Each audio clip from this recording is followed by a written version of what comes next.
Você já tentou explicar alguma coisa que estava sentindo e percebeu que as palavras simplesmente não davam conta? Sabe quando alguém te pergunta, mas o que você está sentindo exatamente? E você até tenta responder. Pensa um pouco, procura as palavras, organiza as ideias, mas nenhuma delas parece ser o suficiente. É como se o que estivesse acontecendo dentro de você fosse maior do que qualquer explicação. Imagine alguém passando por isso durante um luto, no fim de um relacionamento, diante de uma escolha importante, ou até mesmo tendo que lidar com aquela angústia repentina que aparece sem um motivo claro. Você sente, mas não consegue explicar completamente. E quanto mais elaborada parece a explicação, mais parece existir uma distância entre o que você está vivendo e o que consegue colocar em palavras.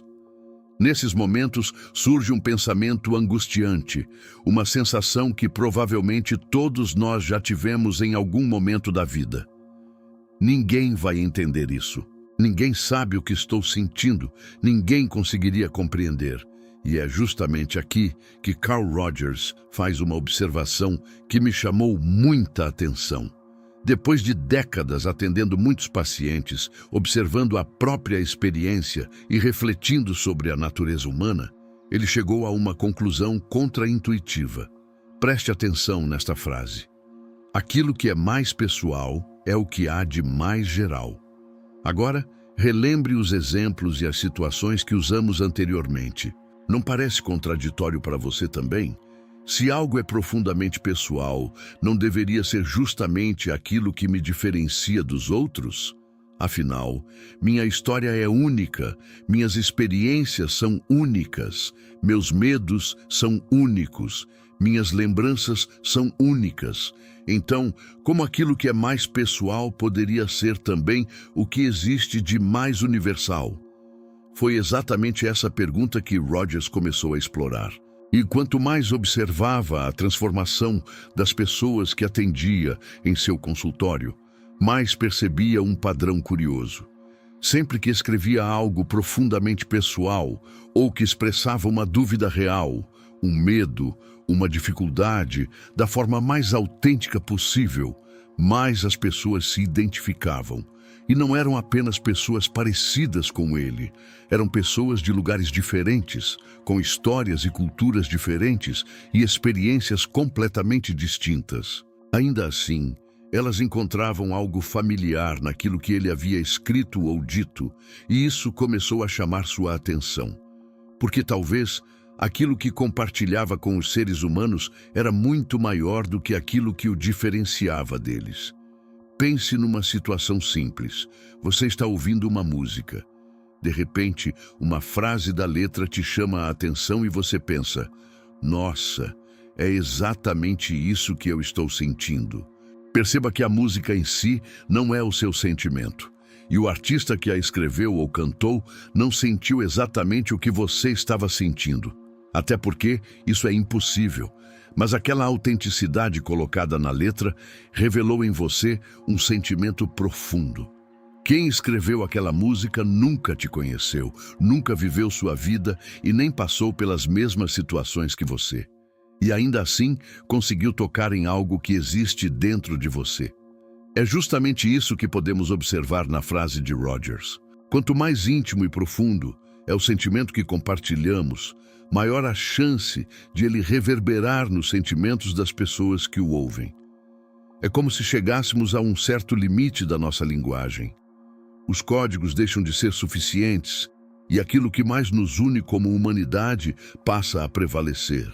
O medo de não ser suficiente, a sensação de referência ou rejeição, a vergonha, a culpa, a esperança, o amor, a sensação de ser amado, o desejo de pertencimento, tudo isso atravessa a experiência humana e ecoa no nosso íntimo mais profundo.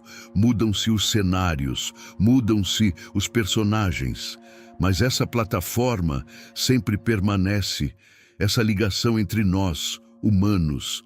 Talvez seja por isso que alguns livros atravessam séculos, Por isso que certos poemas continuam emocionando pessoas centenas de anos depois de terem sido escritos.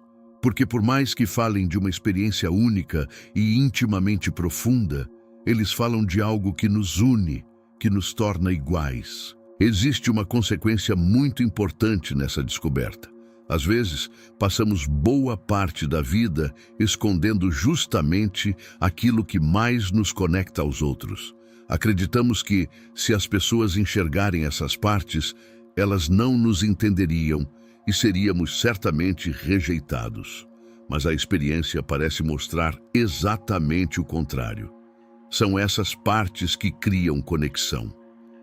Pense nas relações mais profundas da sua vida. Elas nasceram quando você tentava mostrar uma versão impecável ou quando você finalmente decidiu ser honesto e autêntico. Quando teve coragem de mostrar uma dor, uma insegurança. Você compartilhou aquela dificuldade e, sem precisar de nenhuma explicação complexa, se sentiu acolhido, se sentiu visto, enxergado. Infelizmente, a nossa sociedade hoje parece esfregar a perfeição na nossa cara. A perfeição costuma impressionar, mas ela também nos afasta. Já o fato de não esconder nossa humanidade, o fato de sermos autênticos e falar daquilo que é mais profundo, nos aproxima. Você pode admirar alguém por parecer perfeito, mas provavelmente só vai se conectar de verdade com esse alguém quando perceber que essa pessoa também é humana, que ela compartilha dos mesmos sentimentos humanos que você sente. Talvez a maior mentira que contamos para nós mesmos seja esta: sou o único que sente isso. Por um lado, sim, a experiência e a interpretação desse sentimento de fato são só suas.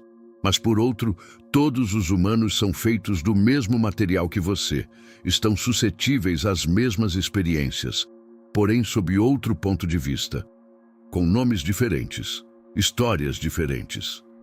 Por isso que a autenticidade é tão poderosa, porque ela nos permite descobrir algo que a vergonha tenta esconder. Nós não estamos tão sozinhos quanto imaginamos. Gostaria ainda de acrescentar um último ponto a essa nossa reflexão. Muitas das experiências mais importantes da vida parecem maiores do que as palavras.